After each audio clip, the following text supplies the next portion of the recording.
We spoke to Miss Vered a couple of weeks ago, and when we spoke to her, she spoke a lot about playing the virtuoso repertoire of the piano, which women don't usually play, among other things. However, the interview began when we asked her about the playing of Mozart, and this is what she had to say. The scale technique. Very few pianists throughout history, if you really look at, I don't know, records of Solomon, I mean, he had those gorgeous scales that were absolutely even and absolutely beautiful and absolutely the same color.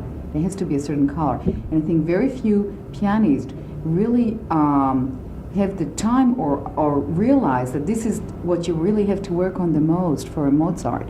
Because naturally, as children, we know how to play it. When we were children, most of us who were natural musicians, we knew how to make a natural phrase in a Mozart idiom, let's say. And then when we grow up, we go away from it in some way because we learn so many other things. And I think somehow, it's not that we get corrupted, but the simplicity gets lost. So then it's a whole process to go back. Or some people who just keep doing that. So it's like a language. So this is the one language they really know well.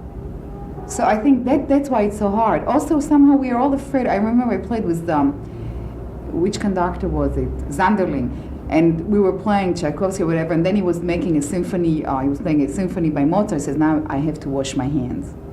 So, this idea that before you play Mozart, go and wash your hands. I mean, it's a whole psychological approach that Mozart is sublime and we have to approach him, and many people are afraid of Mozart. And also it is so transparent that anything you do, it's so naked. Yeah. Right. Yeah. Right. And I think also it is important what you said about there not being the time. Many artists today, most pianists who want to have a career, they really have to hustle as far as concerts, right? Yeah, and you really absolutely. Have to, yeah. And do you find yourself that sometimes you just can't devote the time you need to? Yeah, absolutely. Really? And sometimes you just have you're figuring out the time. I have 2 days to do this, 1 day to cover that, 1 day to do that, or 10 days for that. And you're really, when you're going that way, you find that somehow you're able to actually cover things in much less time. But then, do you really look through all the details? Do you really have the time? Probably not. How much time do you like to have to practice, say, a large major concerto or a large major solo work? How much time do you think you need? Well, if it's something that I already know, to put it back into a good shape, I would like 2 weeks. Really 2 weeks. Sometimes I have a day. So you see, it's really your priorities and what are you going to really... that's where the muse or whatever comes through, because when you're there up there on the stage, and all of a sudden it comes to your aid. That's marvelous. What do you think that muse is? Is it partially muscle memory? Well, it's really all the things you've lived through. It's all those cells and all the stacks of records and tapes that we've accumulated, and somehow the right buttons get pushed, or you are willing it. I really believe in that. I believe that the will plays such a strong part, and you're willing that phrase to come out that way, and it does come out that way. It's like you're willing the technique to go in a day. All of a sudden you can play the minor third in 2 days. I mean, it's not logical, right? Or I was willing my little hands to do all those big pieces, so I willed it. I really believe in that. There's obviously it can be very tense then being a pianist when you do have to prepare these things very quickly. And I guess part of it also that you've been playing since you've been very young, so playing the piano is very natural. Yeah. I want to tie that in. I'm curious to ask you about the one peculiarity of your career, which is that you stopped playing the piano for 6 years when you were 19 to study art, supposedly. Why did you do that? Well, I went to live in Europe, and I went back to live in Israel. And in Israel, it was very hard to practice. There is a war psychosis there, and people are very tense, and I just wasn't creative. I just couldn't really work well. So I stopped for some time. And all of a sudden, it just didn't seem that important to play or that important to give concert. It lost its immediate urgency for me. So I painted in Paris, and I grew up a child. That's an Israeli phrase, translated. And I enjoyed life, actually, very much, because all of a sudden I was a normal person, just living a normal life. How difficult was it to get back in shape after 6 years of... The first year, believe me, was terrible. That's how I came to do the Moshkovsky etudes, because my technique was gone. So I looked up what would be the easiest thing. The Chopin etudes you can't just start, right? So the Moszkowski were there, and they really helped me to get back into shape. Although they helped mostly my right hand, because Moszkowski somehow didn't pay attention to the left. There's only one left etude. Chopin also didn't really help my left hand so much, because there are only two that are really using the left hand. What did you use for your left hand then? Well, what I would do, I would double the etudes and do them in both hands. So that's how the Moszkowski record came to be. That's funny, because the Moszkowski etudes do, if you're listening to them, sound more brilliant than the Chopin etudes. I know. But they're really not. No, they're not. It's really what I would call the French perlé kind of technique, which I grew up with at the French Conservatory. And you can play it on on an easy piano almost just by blowing the keys. I mean, that's my expression. And it's very even. All the notes come out very even, but very superficially in a way. And I tried to make them a little deeper, like some of the etudes I really treated as though they were Chopin etudes and really tried to sing them so they wouldn't just be just that. And the Chopin, of course, you really dig into the piano. That's funny. That's what Horowitz said. He said that Moszkowski is very easy to fake because right? It's so right. It's so they light. fly. They really fly. Once you have this finger quick technique, they just seem to. Sometimes if I play them too fast, I sort of end them before I started. Yeah, I have to really slow myself down. Did you do any sort of study of Moszkowski's music? Because in addition to the etudes, you play a number of other pieces. Yeah. Are you familiar with most of his music? Not really. We just tried to see what I could fill the record with and what would be fun pieces, and some are really not good. So those that I chose were not bad. Some of them are really quite nice. Let's want to go to another part of your recorded repertoire. You've recorded the Brahms second, and all your blurs make a point of saying, it's the only Brahms second by a woman in the discography, at the risk of opening a can of worms. Why do you think there aren't too many recordings of the Brahms second or the Rachmaninoff third, for example, by women? I mean, it's certainly not because they can't do it. Yeah. Well, I think some of it has to do with the prejudice of companies, management and companies, who they don't believe that women can do it. There is this accepted idea that men do that. When you were being taught piano, were you told that this piece is not for you, this is the Brahms second, you're not supposed to play this, or that was never done? It was done too. Yes. Actually, now that you brought it up, I remembered in Paris, my professor used to say, well, you're playing Ravel, and the men got the Brahms second. That's really true, now that I think of that. And I got the Schumann, and the men got the Beethoven Fifth. I never played those pieces, really. You see, so and now I sort of said, the hell with it, I want to play those pieces. So maybe that's what it is then. It's partially training. I was 13. It's a prejudice, yeah. Right. And then maybe the younger women pianists now would have no such difficulty. growing up to do. When you started to tackle these big pieces, the Rachmaninoff third, the Brahms second, were you? How did you go about it? I mean, were you sort of a little intimidated at first by them? No, I really loved it. I really. My friend Michael Tilson Thomas is the one that made me believe I could do it, and he says you're going to do Rachmaninoff third like a dream. That's your piece. And in the beginning, I was frightened, and he gave me a date with the orchestra, like pushed me to really learn it. And every time I would call and say, how about with the Rachmaninoff Paganini? I really know that piece. He says, no, Rachmaninoff third. How about with the Rachmaninoff second? No. And then it was like 1 month to go. And he said, I'm canceling the date with you. I'll just put somebody else if you're not going to come up with the piece. So I just stayed at home for I don't know how many hours, and I just swallowed it up. And it was a fantastic pleasure. Do you think maybe part of the reason is that women tend to have smaller hands than men? Well, like I know some men who have small hands too, and the way I play now, I feel like I have the biggest hands in the world. I really do. How big are your hands? They're like Alicia's. So you De La Rocha. Can you get more than an octave comfortably? No. You can't. But I know how. I really know how. I let the keys stretch my hands rather than the other way around. I think the bad way about it is many people stretch their hand before, and when you stretch it, the tendons get very tight, and actually you're diminishing the size. But if you let the keys, if I go into the keys, like when I do Petrushka and I have to attack those 10th or not, I really let the keys at each chord stretch my hand very freely, so I can go on for hours and I never get tired. So when you learn these pieces, then they didn't really, when you started to work on them, they didn't prove to be any. No, not at all. Not at all. I'd like to ask you a question about the Rachmaninoff concerti, something that's bothered me, something I've noticed about particularly the second and the third concerti, as you play them. And that's how easy it is, particularly in like the last movement of the third or the opening of the second, for the pianist to be drowned out by the orchestra. Do you think that Rachmaninoff, when he wrote these pieces, wanted the piano to sort of just become like a violin with the orchestra? Do you think that there's a performance problem? I think that he really thought of the balance as the piano being together, because I remember very distinctly somebody told me they heard Rachmaninoff do the second in a performance, and all you heard was the beginning chords. Then after that, until, when he comes along, you just didn't hear him at all. You just saw him there moving his fingers. Do you think that something he wanted it part of the orchestra? And do you think that if the pianist really didn't play during that time, it would be noticed? No.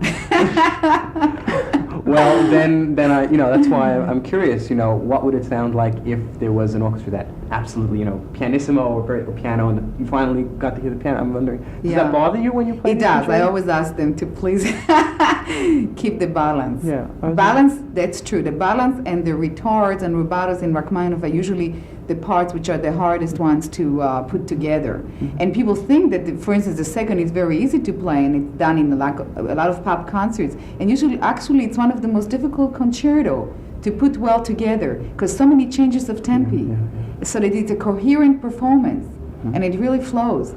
And actually, Rachmaninoff Paganini is not easy either. And the funny thing is that with Fiedler, I would tell you, I had like one of the easiest performances. You know why? He wasn't scared of the piece. He didn't know it was hard. He would just go and just beat, 1, 2, 1, 2 till the end. He never thought how hard it could be. He didn't want to think how hard it is. And with much more, with conductors that are much more, that really went into it and knew what the piece was, we would spend hours and hours putting it together. I'm not talking about the finished product. I'm just talking about just going through the piece without being afraid of it. Do you think that might be a fault of Rachmaninoff's orchestral writing technique? Because when I think of other big concerti by the German masters, such as the Emperor or Brahms II, there rarely is this kind of balance problem. Yeah, well, I'll tell you, it's on the same order. I think that, for instance, he overwrote, I don't know if you can say that, in the Rachmaninoff Third. Many places, even the piano alone, when the piano goes in all those voices and all of them, there's just too much there. There is really too much there to make a very good balance. You try to balance the top against the middle voice, and then there are, let's say, the triplets in the left hand, and then there is another chromatic scale going down in the right hand. And I'm all the time juggling which is the one he really wanted, and I'm still, many places I'm not certain, and he knew. I think it was still too much writing there, and he would have sat on it, he might have still eliminated some. Because not that they're not gorgeous. Yeah. Even in his own performance, so you can't. Even when he's playing, you still can't hear all the voices. You still can't, no. No, they're very, it's almost impossible. So it must be the same thing happened with the orchestra writing too. Yeah, but it's funny that, he was there, he could have heard it theoretically, he was alive to do. Do you play the unedited version of the Rachmaninoff Third, or do you do the standard cut? Yeah, no, totally without cut. And now I'm also doing the other cadenza, and I still haven't decided which one I like. You do the big cadenza, yes? Yeah. That's interesting. Yeah. What about those Asias in the third movement? Did you ever look at what? There are two Asias in the third movement. One of them I do. The double thirds, they come out. Yeah. I've never heard that on a recording or in a performance. Doesn't Ashkenazi do that? No, he doesn't. None of them do it. For some reason. It looks fiendishly hard. Maybe that might have something to do with it. Not really. No. And then the Asi at the end, you don't do the 16th instead of the triplet eighth? No. Instead of the triplet quarter. If we're talking about the same, no. Right at the end, the octaves, where it's triplet versus 4-note rhythm. Yeah, no, it's complicated enough as it is, just because of the rhythms, I think. I don't think it's technically a question. But for instance, like the last page, before the big octaves coming down, there is da-da-da-da-da-da-da, and many people there's no way to play those before. Somebody said that at one performance, Rachmaninoff didn't do them either. Because you just cannot somehow it goes so fast that if you miss the big chord together with the orchestra to start those octaves down, you never get there. Probably psychological, but we're subject to that too. Wasn't he? I mean... You play all the, big works. I mean, you make almost a point of you do, as you said, the Brahms Paganini, and you do all. What sort of technical work do you do today, if any? I don't. I just work the technique in the pieces. I mean, I do that. Yeah. But I stopped recently to absolutely do exercises. I think they're useless. By the time when the machinery is going and I've got the weight of each note down and I know how to place my hands, I think that exercises they're so unmusical sometimes that they would ruin the musical phrasing. And I think some people maybe practice too much and therefore they lose really, as they're practicing, our brain is recording everything we're doing. And somehow, some of the accent might go wrong and then they'll interfere with the musical phrase. So I'm just playing over and over. Would you practice a difficult passage many times in succession? That's what I'm doing now. Mm-hmm. I would and the main thing is I figure out the right fingerings and I figure out the right weight and the right placement of the hands. That's all. But you do it all with musical phrasing All the in mind. time, all the time playing it beautifully and musically. Because I arrived to the conclusion that many times when I played phrases and all of a sudden I really didn't know how they should go, it was because I practiced them in an unmusical way. And do you find that the memorization process then just happens? Yeah, it's also how you really learn. How do you learn? Do you try and hear the piece as opposed to... Both. I try to read it. First I try to read it from the page. And it's and visual? Then I try always possible to really cover it all. When you are concertizing, is there one way that you depend on more than any other way when you're playing? No, I think by that time I feel something, it's absolutely there in my whole body. And of course the fingers take over in case you have what I call black holes, those little moments, the fingers take over. But I think it's good to cover all ways, and the visual, and patterns, and the way that looking at the page and looking at the hands at the same time. So it sort of really corresponds. You're looking at it and you know where you are at that point. So you don't have a mental picture of the score in front of you when you play? I do that too, but not when I play at the concert. That That already where it transcends that. Unless I'm playing a brand new piece. Do you do a harmonic analysis of a piece before you learn it? Do you find Well, that what you necessary? call, yeah. I don't know how I would call it harmonic analysis. I really try to see where it's going, and I really try to see where is the center of that movement, where I really am going to put the emphasis, where I am against the orchestra or with the orchestra, or I really try to do that. Do you listen to other recordings of a work when you learn? When I know the piece, not before. Like last evening, I finally heard the Capelle recording of the Mephisto Waltz. And I just didn't dare put it before. I was too scared. I think psychologically I didn't want to hear how fantastically it can be done and how far I am. But yesterday I felt I was ready. It was really an experience. It's an incredible performance, isn't it? I haven't heard too many of the newest Mephisto Waltz. I don't know if anybody topped that one. No, I'd say it's about as good as it gets.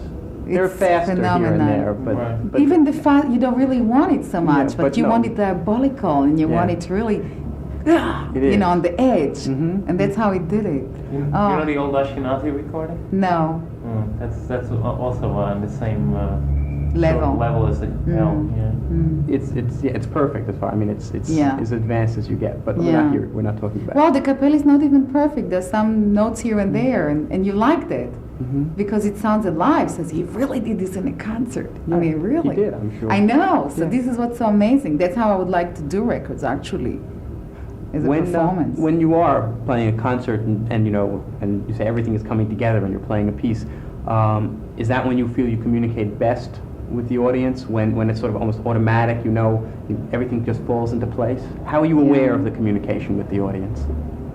That's the beautiful process. That's the few moments that you live for. Doesn't always happen. But I think I'm more and more able to do it now, even if I'm not, let's say, totally prepared the way you were saying it. Because there's just no limit to that, Every day I'm thinking, oh, today I really start to play well, or tomorrow it will be really good. So it's all the time. It's a process that's absolutely never ending. But the contact, I think, doesn't have that much to do with it. I think the contact has to do with a sort of my voice talking to them, and that can come through even if I'm not totally prepared, or if it's not prepared, I am, but it's not exactly 100% the way I want it to be in my mind. I think that has nothing to do. It's just like talking. I might be here with my broken English and my funny accent and all that. But if I say the right thing, I'll communicate people. They'll really feel that they understand what I'm really saying. I see. Like, I watch very rarely television, but last night, I'm in town now, Jack Lemmon had an acceptance speech, or he presented something at the Globe Award. I've never felt television transcended by a human being one-to-one. It was the first time ever. He really, I don't think it was a prepared speech either, but he just found it right. It was goose pimples time, really. And I feel this more and more in my concerts. I feel them sitting on the edge of the seat.